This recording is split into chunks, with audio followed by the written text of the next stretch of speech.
On a vu hier dans Parashat Bereshit, Ki sheshet yamim asa Hashem et hashamayim et haaretz. Sheshet yamim, ça ne veut pas dire, au moment de dire be sheshet yamim. En 6 jours, Hashem a créé le monde. Pas marqué en 6 jours. Hashem a créé un monde de 6 jours. Un monde qui dure 6 jours. Alors, Chaim qui explique, le Ramban est très important sur ça. Le Ramban nous dit, nous savons que pour Akadosh Baruch Hu, 1000 ans c'est un jour. Elev Shanim Bionera qui en metmol qui avor. 1000 ans c'est un jour. Donc 6 jours, ça correspond à l'histoire du monde. Le monde a été créé pour 6000 ans. Voilà, le Ramban explique ça très joliment. Il dit le premier jour de la création, Akadosh Baruch Hu a créé la lumière. Et qu'est-ce qu'il y a eu dans les 1000 premières années du monde? Adam Arishon. Adam Arishon a vécu 930 ans. C'était lui la lumière du monde. C'était le seul homme qui est né directement sans parents, mais des mains d'Akadosh Baruch Hu. Marqué qu'il était grand depuis la terre jusqu'au ciel. Il comprenait tout. Hachem avait expliqué toute la marche du monde. C'était une lumière. Le deuxième jour, il y a marqué que je vois séparer l'eau, d'en haut, l'eau d'en bas, la spiritualité est montée, la matérialité est descendue, et c'est le deuxième jour, qu'est-ce qui s'est passé? Dans le deuxième millénaire, de l'an 1000 à l'an 2000, on a eu le déluge, la tour de Babel. Ce qu'on appelle en français la décadence de l'humanité. Ils se laissent aller de plus en plus bas. Ils sont arrivés au déluge, ils sont arrivés encore jusqu'à la révolte à la tour de Babel. Le deuxième millénaire était, on va dire, une catastrophe, ce qu'Akmar nous appelle Alpaim Tohu. 2000 ans pour rien. Le monde se cherchait. Pourquoi on existe? Ils ne savaient pas pourquoi ils existent. Et arrivé le troisième jour, où Akadosh Baruch Hu a créé, dit le Ramban, la terre a apparu, elle a commencé à donner des verdures, des fruits. C'est le troisième millénaire, le millénaire où on a Abraham, Yitzhak, Yaakov, Matan Torah, Yetziat Mitzrayim, la sortie d'Égypte, le Har Sinaï, le Mishkan. Tout ça, c'est dans le troisième millénaire, jusqu'à peu près, jusqu'à David Améler. Ça, c'est de l'an 2000 à 3000. Dans ce monde-là, Akadosh Baruch Hu a donc fait que le monde a commencé à amener des pérotes. Le monde a commencé à se remplir. Il y a quelque chose. Le monde y va quelque part. Le quatrième millénaire, c'est les deux luminaires, le soleil et la lune. Premier temple, le deuxième temple. Les deux grands luminaires qui ont éclairé l'humanité. Le premier temple, c'était un grand luminaire. Le deuxième, c'était que le reflet du premier, c'était comme la lune. Ça, c'est dans ma revue, dit Ramban.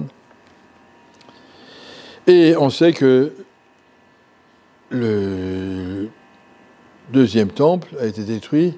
En français, on appelle ça en l'an 68 de l'ère chrétienne. Et nous savons que le quatrième millénaire commence l'an 4000 en 240, donc 172 ans après la destruction du deuxième temple. Arrive maintenant le cinquième millénaire, de l'an 4000 à l'an 5000. C'est là où la créature de Baruch Hu, dans le cinquième jour, a créé les animaux, les poissons, les oiseaux. Il dit le monde des poissons et des oiseaux, c'est un monde qui n'est pas géré. Les poissons, ils n'ont pas de chef, chacun mange l'autre, il fait ce qu'il voulait. Le cinquième millénaire de l'an 240 à l'an 1240, il n'y a rien. Autant que jusque-là, il y avait au moins, on a de l'architecture, on a de la culture, on a de la philosophie, on a de la géométrie, on a des tas de trucs qui nous sont restés, des Grecs, des Romains, de tout ça.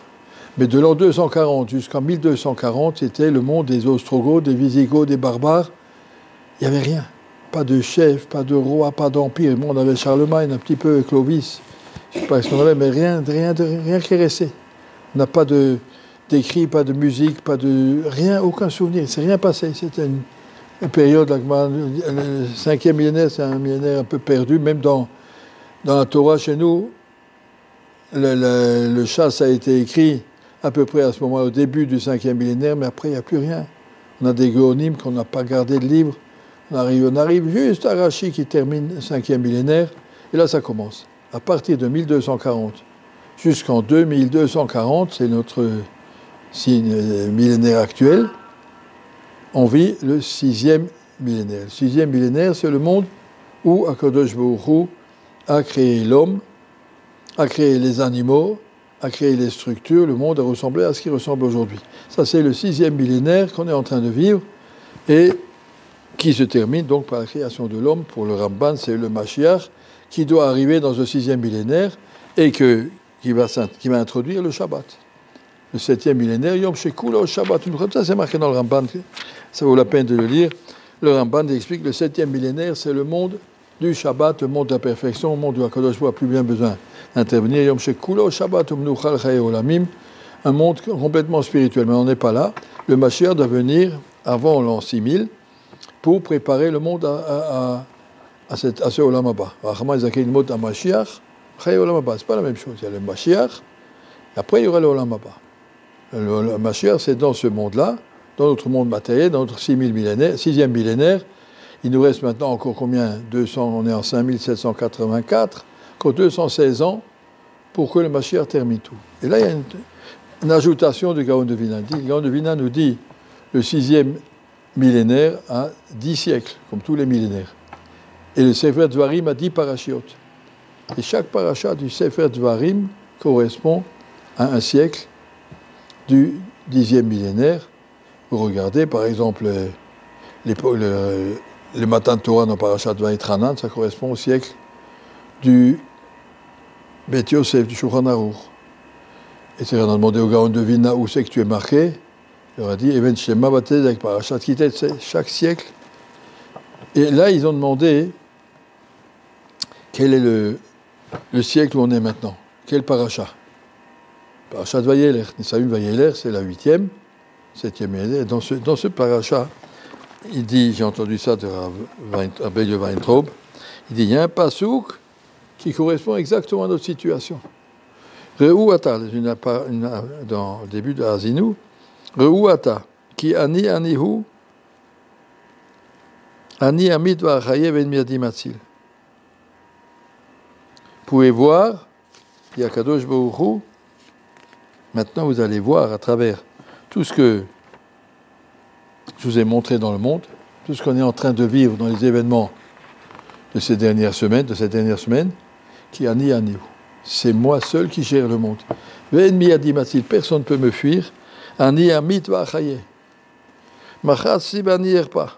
C'est moi qui frappe, c'est moi qui guéris, c'est moi qui gère. Personne ne peut fuir.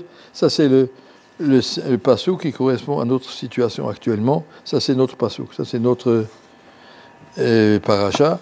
Et donc, de pouvoir comprendre qu'on vit un événement particulier. Tout ce que je veux de ce Ramban, comprendre, le monde n'est pas livré à des hasards. Il y a un programme d'Akadosh Baruch Hu dès la création du monde. Shechet Yamim Asa Hashem. Hashem a créé un monde de 6000 ans avec un programme. Il savait dès le départ comment que ça va se passer. Où on doit arriver et comment on va y arriver, que je dois créer les animaux et les poissons. Et chaque génération, chaque siècle a son programme. Il y a que Dieu nous a fait le programme et savoir qu'on n'est pas livré à des hasards. Comment ça se fait tout d'un coup, c'est sauvage, c'est barbare. C'est pas comme ça. C'est un programme d'Akadosh Baruch Hu et ce programme doit nous amener, Bezat Hashem, tous ensemble, jusqu'au bout, ne pas s'effrayer, attendre patiemment. Re'u ata, rester attaché à Akadosh Baruch Hu, qui ani anihu, je suis là avec moi, c'est moi qui organise ça. Et comme ça, on arrivera clairement jusqu'au Mashiach.